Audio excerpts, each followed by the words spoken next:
শুধু সমুদ্র তটের জন্যই 1000-এরও বেশি সৈকত প্রহরী নিযুক্ত করা হয়েছে। মেলায় ব্যবহৃত কঠিন আবর্জনা নিরাপদে নিষ্কাশনের উদ্দেশ্যে 20 জন সুপারভাইজারের নেতৃত্বে 200 জন প্রশিক্ষিত কর্মী দ্বারা 7টি অস্থায়ী কঠিন আবর্জনা নিষ্কাশন ইউনিট ও পচনশীল আবর্জনার শেডার স্থাপন করা হয়েছে। পুণ্যার্থীদের ফেলে দেওয়া পোশাক এবং বসার আসন ও পাপোশ এবং কাচের বোতল, প্লাস্টিকের বোতল ইত্যাদি থেকে বিভিন্ন উপহার প্রস্তুত করার জন্য 4 নম্বর রাস্তার ধারে লাইভ ওয়ার্কশপ করা হয়েছে। এছাড়াও পচনশীল আবর্জনা থেকে জৈব সার তৈরি করা হয়, যার নাম মৃত্তিকা মিত্র।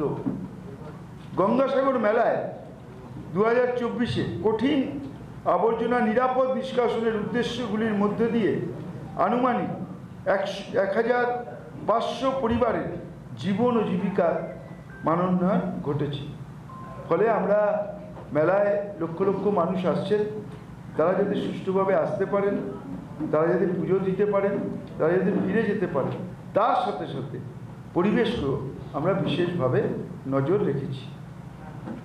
আমি আমাদের সিনিয়র মিনিস্টার এখানে আছেন শোভনদেব চট্টোপাধ্যায়, তাকে বলবো যে আমরা মেলায় নতুন কী কাজ করেছি, যাতে মেলাকে, আমরা তো বারবার বলেছি, আমাদের মাননীয় মুখ্যমন্ত্রী বারবার বলেছেন, আমরাও সবাই চিৎকার করছি যে অনেক মেলা আছে, কোনো মেলা বড় ছোট আমরা কারোর সঙ্গে পার্থক্যে যাচ্ছি না, সব মেলারই আলাদা গুরুত্ব আছে। কিন্তু আমাদের মেলা, আমাদের গঙ্গাসাগর মেলা কেন আজ পর্যন্ত জাতীয় মেলার স্বীকৃতি পাচ্ছে না, সেটাই আমরা কেন্দ্রীয় সরকারের কাছে জানতে চাইছি। যেখানে লক্ষ লক্ষ কোটি কোটি মানুষ আসে, যেখানে সরকার, তার মন্ত্রিসভা, তার পুলিশ প্রশাসন, তার জেলা প্রশাসন রাস্তায় দাঁড়িয়ে থেকে কাজ করে, যেখানে প্রতিটি মানুষ, আমি টিভি চ্যানেলের মাধ্যমে শুনছিলাম, ধন্য ধন্য করছেন, মমতা বন্দ্যোপাধ্যায়ের নামে ভিন দেশের মানুষেরা স্লোগান দিচ্ছেন, তারা বলছেন যে আমরা অনেক মেলায় গেছি কিন্তু এরকম সুষ্ঠু ব্যবস্থা আর ভারতবর্ষের কোথাও দেখিনি। এটা আমার কথা নয়, এটা আপনাদের টিভির মাধ্যমে সাধারণ মানুষ বিভিন্ন রাজ্য থেকে যারা এসছেন তারাই মমতা ব্যানার্জির জয়ধ্বনি করছেন। আমরা সেই পরিবেশকে আরও সুন্দর করতে চাই, মেলাকে আরও সুষ্ঠু সংগঠিত করতে চাই এবং সেখানেই আপনাদের সকলের সহযোগিতা চাই। আমি মাননীয় মন্ত্রী শোভনদেব চট্টোপাধ্যায়কে বলবো এবার তার সুনির্দিষ্ট বক্তব্য, যে আমরা নতুন কী করেছি সেটা বলার জন্য। নমস্কার, আপনাদের সামনে বিস্তারিতভাবে বিশ্বাস ব্যাখ্যা করেছেন আমাদের কর্মপদ্ধতি, আপনারা তার মাধ্যমে কতগুলো জিনিস শুনে নিলেন। যে ব্যবস্থাপনার মধ্যে দিয়ে এই মেলা চলছে, আমি আবারও আজকে উল্লেখ করতে চাই, আগে বলেছিলাম যে আমি 3 বার কুম্ভ মেলা গিয়েছি, কিন্তু কোনোদিন কোনো জায়গায় এই ধরনের ব্যবস্থাপনা কোথাও কোনোদিন আমি দেখিনি। আমি এলাহাবাদ কুম্ভ মেলায় যে পরিস্থিতি হয়েছিল দেখে আমার কোনো রকমে আমরা স্নান করতে পেরেছিলাম, কিন্তু যা ব্যবস্থা অনুযায়ী চূড়ান্ত ব্যবস্থা ছিল, কিন্তু এখানে একদম সমস্ত কিছু আপনারা শুনলেন আমাদের কাছে কি সুন্দর একটা ব্যবস্থাপনার মধ্যে চলছে। কিন্তু যে কোনো ব্যবস্থাপনাকেই আপনার বিজ্ঞান এবং প্রযুক্তির সঙ্গে যুক্ত করতে না পারলে আজকের দিনের সঙ্গে তাল মিলিয়ে চলা যায় না। সেদিক থেকেও মুখ্যমন্ত্রীর সজাগ দৃষ্টি আছে। সেজন্যে যে কোনো তীর্থযাত্রী তিনি কোথায় কি আছে আমাদের এই গোটা মেলায় তার সুনির্দিষ্ট ইনফরমেশন পেয়ে যাবে QR কোড এই পদ্ধতির মধ্যে দিয়ে। বিশেষ ডিজিটাল পদ্ধতিতে QR কোডের মাধ্যমে মেলা সংক্রান্ত যে কোনো তথ্য এখন তীর্থযাত্রীদের হাতের মুঠোয়। এখন তো গ্রামের যে কোনো মানুষও মোবাইল ব্যবহার করতে পারে, অ্যাপ ব্যবহার করতে পারে। পানীয় জল কোথায় পাওয়া যাবে, শৌচালয় কোথায় আছে, ATM পরিষেবা কোথায় পাওয়া যাবে, স্বাস্থ্যকেন্দ্র কোথায়, সন্ধান কেন্দ্র কোথায়, বাস, লঞ্চ এবং অন্যান্য যানবাহনের সময় সারণী, কোন বাসটা কখন ছাড়বে, কোন টাইমে ছাড়বে, কোন লঞ্চটা কখন ছাড়বে এই যাবতীয় এবং পার্কিং সংক্রান্ত যাবতীয় তথ্য এবং পথ নির্দেশিকা পাওয়া যাবে এই ওয়েব ব্যবস্থার মাধ্যমে। বুঝতেই পারছেন আপনারা যে মাননীয় মুখ্যমন্ত্রী আমরা একটু আগেই বলেছে যে আমাদের জাতীয় মেলা হিসেবে এটা কোনো সেবা করে না দিল্লি, কিন্তু আমি মনে করি এখন গতকাল কয়েকজন সাংবাদিকই বললেন যে অযোধ্যা থেকে অনেকে এসছে, অযোধ্যা থেকে এসছে, তারা 22 তারিখ উপস্থিত থাকতে পারবে না।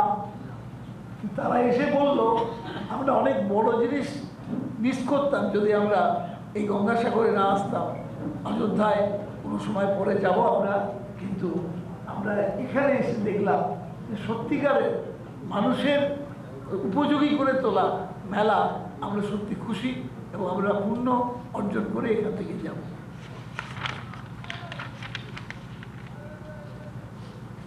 পুশ SMS অ্যালার্ট এই পদ্ধতির মধ্যে দিয়ে যে কোনো রকমের বার্তা এবং সতর্কীকরণ যাতে সকলেই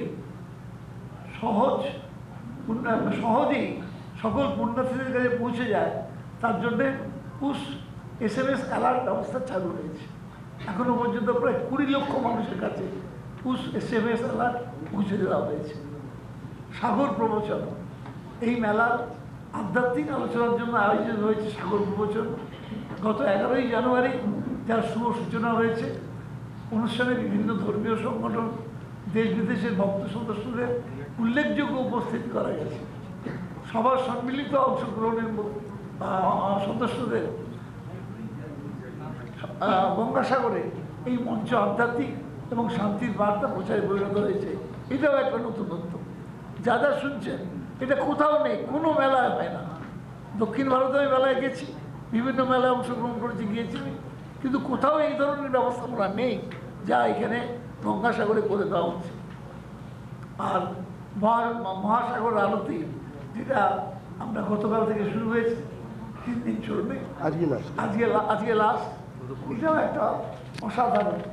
আমাকে আজকেই আমি গিয়েছিলাম কপিলমুনির মন্দিরে, ওখানকার যিনি এখন বর্তমান উত্তরসূরি আর কি, মহারাজের উত্তরসূরি, তিনি বলছিলেন ভারতবর্ষে কোথাও এমন আরতি হয় না। আরতি গঙ্গারতি অনেক জায়গায়, কিন্তু ভারতবর্ষে এখানে যেভাবে গঙ্গারতি হয় এই আরতি বোধহয় কোথাও হয় না। তিনি আজকে নিজে বলেছেন, আমি নিজে সকালবেলা মন্দিরে গিয়েছিলাম। আজকে এ পর্যন্ত বললাম, বাকিটুকু শেষ করে।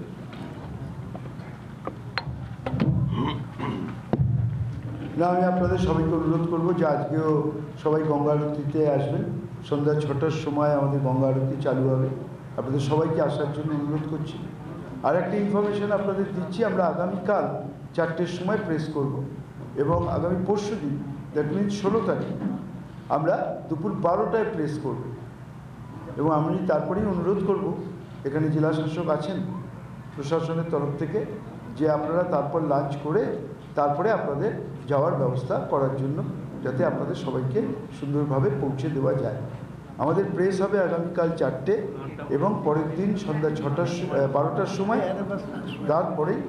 তারপরেই আপনাদের লাঞ্চের ব্যবস্থা থাকছে। লাঞ্চ করেই আপনারা এখান থেকে আপনাদের ব্যবস্থা হবে গাড়ি করে আপনাদের পৌঁছে দেওয়া। 2 নম্বর, আজকে থেকে আমাদের আপনারা জানেন যে আজকে রাত 12টা 13 মিনিটে পুণ্যস্নান চালু হবে।